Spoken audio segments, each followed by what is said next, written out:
Olá, irmãos do canal, sejam todos muito bem-vindos. Algo está acontecendo dentro da nossa igreja que muitos preferem ignorar.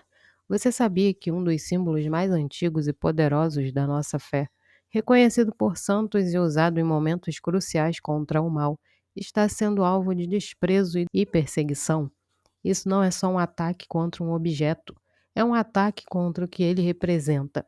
A luta entre o bem e o mal, que se intensifica a cada dia.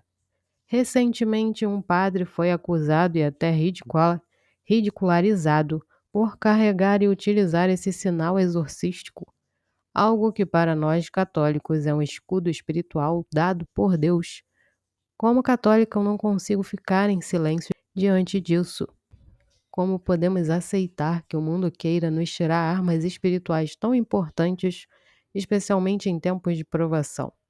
Fique comigo neste vídeo porque você vai entender o que está por trás dessa perseguição e por que este padre, tão fiel à sua missão, nos pediu urgentemente: rezem por mim e por toda a igreja. Não podemos ignorar o que está acontecendo.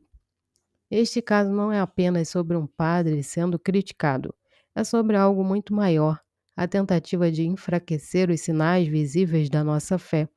O sinal exorcístico em questão, seja ele a medalha de São Bento, o crucifixo ou outro objeto sagrado, não é uma superstição, como muitos alegam.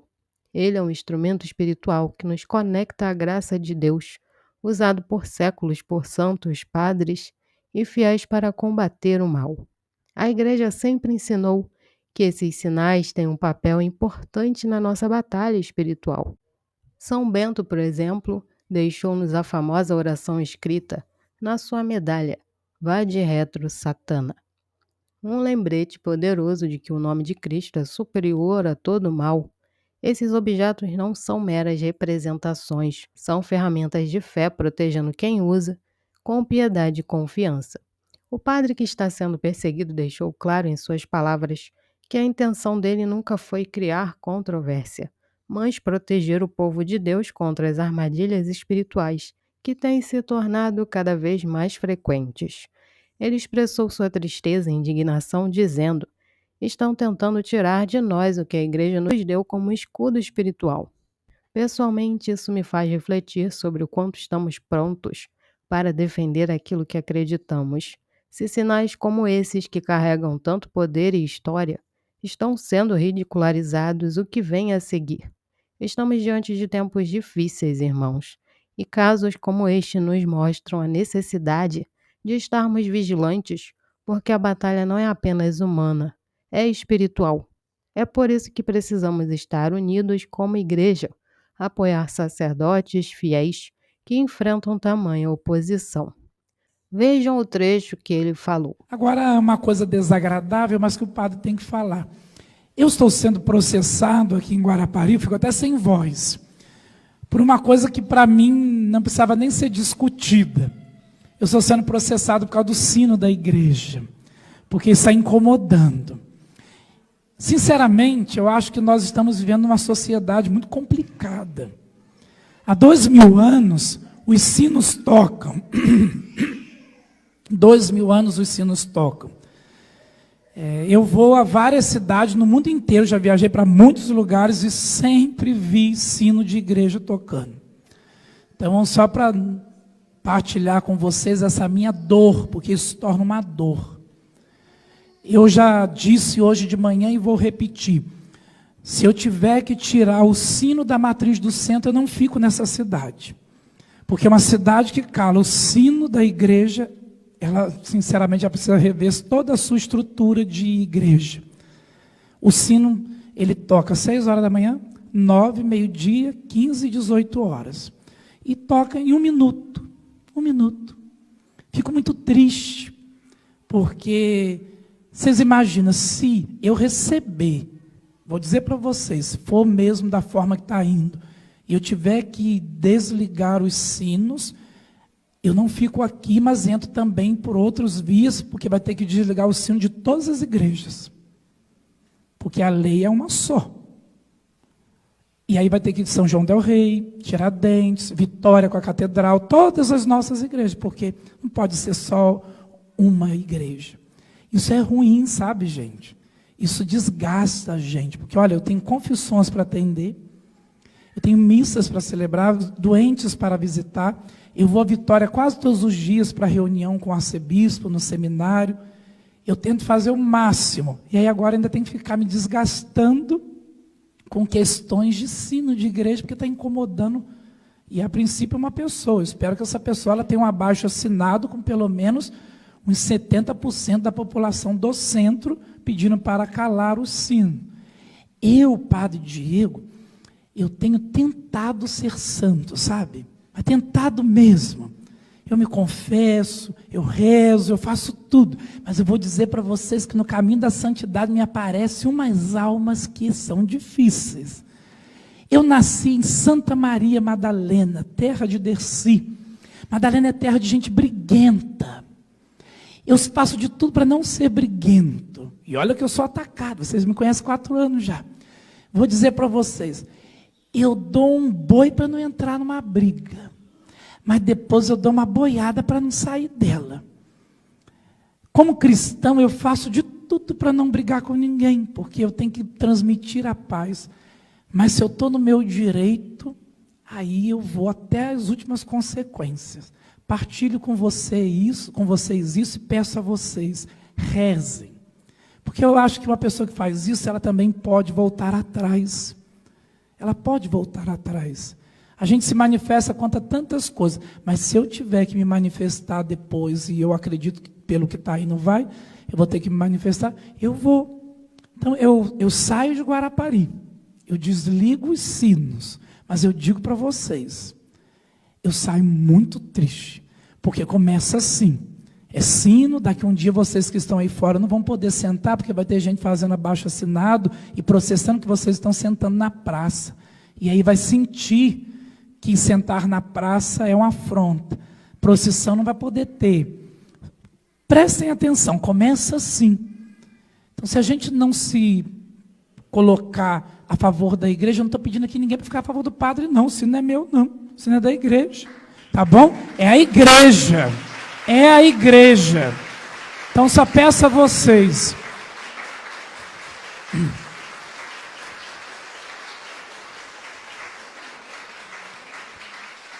Peço a vocês, rezem, porque graças a Deus, a nossa arquidiocese tem um corpo jurídico muito bom, nós temos excelentes advogados, eu só quero que a justiça seja feita. Se o sino de Guarapari tiver que ser desligado, nós vamos ter que calar o sino de todos os lugares, porque a lei é igual para todos, pelo menos é isso que diz a Constituição. Então, se for para seguir à risca a Constituição, será igual para todos. Rezem para Deus dar paciência e que a pessoa que fez isso, que ela tenha barulhos de sino na cabeça dela, sabe? Porque só para poder calmar, né, a pessoa. Aí eu peço a vocês que enquanto a gente não resolve o problema do sino, vocês vão comprando rifa para poder ajudar a obra da igreja, e eu vou deixando o sino tocar, e o sino vai tocar, e vai ficar tocando, e vão tocando, né? Eu vou dizer para vocês, eu já fui a muitos lugares, aqui tem muitas pessoas viajadas também. Você escuta, gente. Eu conheço cidade que o sino toca a noite toda, de meia hora, e não incomoda. As pessoas já aprenderam. O sino tem um papel pedagógico. Eu vejo isso como, o sino sempre como a voz de Deus. Às vezes eu estou no centro de Guarapari, o sino toca, eu fico feliz, porque eu sei que horas são. Quando a gente não tinha os meios de comunicação que nós temos hoje, os sinos eram utilizados justamente como algo pedagógico, para lembrar as horas, para lembrar alguma... Na minha terra, quando morre alguém, eles batem o sino, sabe? Todo mundo sabe, bateu o sino, morreu. Quem já foi aqui a São João del Rei, os sinos lá têm voz, eles falam, para cada batida sabe o que está acontecendo na cidade. Então, depois, quem puder, até pesquisa lá, os sinos de São João del Rei. É muito bonito. Na época, eu ia botar o sino para tocar e musiquinha de Nossa Senhora. Por que eu não coloquei? Meu Deus, o Senhor esteja convosco. Ele está no meio de nós. Desça sobre vós, pelas mãos de Maria Imaculada, A bênção de Deus Todo-Poderoso, Pai, o Filho e Espírito Santo. Amém. Ide em paz e que Deus vos acompanhe. Graças a Deus. Salve Maria. Salve Maria. E viva o sino da igreja. Imagine ser perseguido simplesmente por cumprir uma tradição milenar da nossa igreja. Isso aconteceu com um padre que, ao manter os sinos da sua paróquia tocando para marcar os momentos de oração e convocar os fiéis, foi duramente acusado por alguns moradores da cidade de perturbação. Mas o que realmente está em jogo aqui? Este padre, com muita firmeza e dor no coração, declarou: "Eu não permanecerei nesta cidade se o sino for desligado." Para ele, os sinos da igreja não são apenas um som no ar. Eles têm um papel pedagógico e cultural que vai muito além do que muitos imaginam. Durante séculos, os sinos foram como a voz da igreja na sociedade, chamando as pessoas para a oração, marcando os tempos litúrgicos e até mesmo alertando a comunidade em momentos de perigo. O que mais me impressiona nesse caso é como algo tão belo e significativo para a fé cristã está sendo tratado como incômodo por uma sociedade que muitas vezes quer silenciar qualquer expressão pública de religiosidade. Não estamos apenas falando de sinos, estamos falando de um sinal sonoro que ensina, que evangeliza, que une. Pessoalmente, isso me entristece profundamente. Parece que vivemos um tempo em que tudo o que remete ao sagrado está sendo afastado, e o que sobra é uma cultura que prefere o silêncio do mundo ao som da fé. Este padre, ao se posicionar com coragem, nos lembra que não podemos abandonar aquilo que nos conecta à nossa história e identidade como católicos. Se deixarmos que sinos, cruzes e sinais públicos de nossa fé sejam eliminados, o que virá depois? Hoje são os sinos, amanhã talvez seja a própria liberdade de proclamar o Evangelho. Este caso nos desafia a refletir. Estamos dispostos a lutar pelo espaço da fé em nossa sociedade ou vamos nos calar enquanto esses sinais desaparecem? Não é apenas um padre que está sendo silenciado, é um alerta para todos nós. Esse caso vai muito além de uma simples disputa sobre o toque dos sinos. Ele reflete algo muito mais profundo. A tentativa de silenciar os sinais visíveis e sonoros que nos conectam a Deus. Estamos vivendo em tempos em que tudo que remete ao sagrado parece incomodar o mundo, como se o som dos sinos ou a visão de uma cruz fossem um lembrete incômodo da existência de algo maior. Nos fins dos tempos, como a própria Escritura nos alerta, veremos uma crescente rejeição ao que é santo. Jesus nos avisou: "E sereis odiados por causa do meu nome", como diz em Mateus capítulo 10, versículo 22. Não é à toa que os sinais da nossa fé estão sendo atacados. O toque dos sinos que por séculos guiou as comunidades em oração e ajudou a lembrar os momentos sagrados do dia, está sendo reduzido a barulho para muitos. Mas será que não há algo espiritual por trás dessa rejeição? Pessoalmente, acredito que estamos diante de uma batalha espiritual que se intensifica cada dia mais. Não podemos ignorar que pequenos ataques como este fazem parte de algo maior. Os sinos tão simples e humildes têm o poder de lembrar as pessoas da presença de Deus no cotidiano. E talvez seja exatamente isso que incomoda tanto. Os fins dos tempos não significam apenas um apocalipse futuro. Eles começam com o distanciamento do homem de Deus e com a tentativa de apagar a sua presença do mundo. Cada vez que algo assim acontece, somos chamados a refletir. Estamos preparados para resistir? Para lutar mesmo nas pequenas coisas? Como defender o toque de um sino?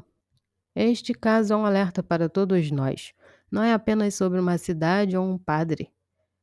É sobre a luta constante para manter viva a nossa fé em um mundo que parece querer apagá-la. Não podemos esquecer que nos fins dos tempos será preciso coragem para permanecer firmes, e este padre está nos mostrando o que significa ser fiel, mesmo quando isso exige sacrifício. Que possamos aprender com ele e resistir juntos, em oração e ação, a tudo que tenta nos afastar de Deus. Irmãos, depois de ouvir tudo isso, a pergunta que fica é: como vamos reagir?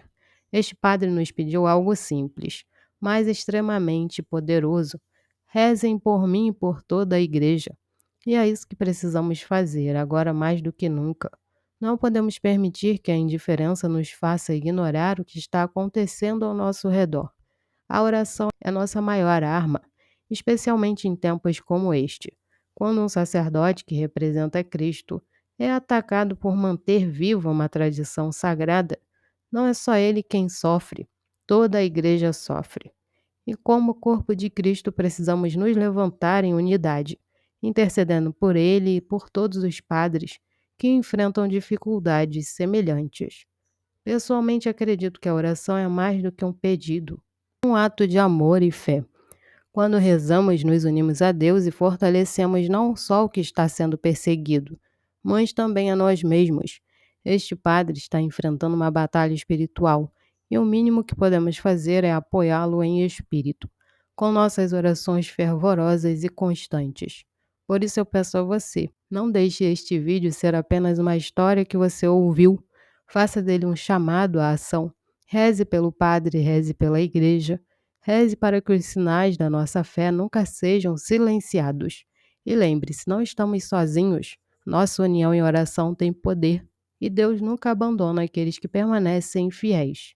Rezemos pelo Padre, pedindo força para ele e por toda a igreja. Vamos mostrar que a nossa fé é viva e que estamos juntos como uma só família em Cristo, enfrentando as dificuldades com coragem e oração. Se você chegou até aqui, saiba que sua presença e atenção já são uma forma de resistência. Cada vez que compartilhamos histórias como a deste padre, estamos ajudando a manter viva a memória e o significado dos sinais da nossa fé. Não podemos deixar que o silêncio ou a indiferença apaguem a luz de Cristo em nossas comunidades. Pessoalmente, acredito que momentos como este são oportunidades de crescer na fé e na união como igreja. Não se trata apenas de defender um padre ou um sino, mas de reafirmar quem somos, católicos comprometidos com a verdade e com a missão de levar Cristo ao mundo. É uma batalha espiritual e cada um de nós tem um papel importante nela. Se este conteúdo tocou o seu coração, eu peço que você faça duas coisas agora. Primeiro, deixe seu comentário e compartilhe suas reflexões. O que você acha desse caso? Como podemos agir como igreja? Quero ouvir você. E segundo, compartilhe este vídeo com mais pessoas. Cada compartilhamento é uma chance de levar essa mensagem a quem precisa ouvi-la e de mobilizar mais fiéis em oração. Por último, não se esqueça de se inscrever no canal e ativar as notificações. Aqui nós continuamos lutando pela verdade e defendendo os valores da nossa fé. Que Deus abençoe você e que possamos seguir juntos, fortalecidos na oração e na ação. Até o próximo vídeo.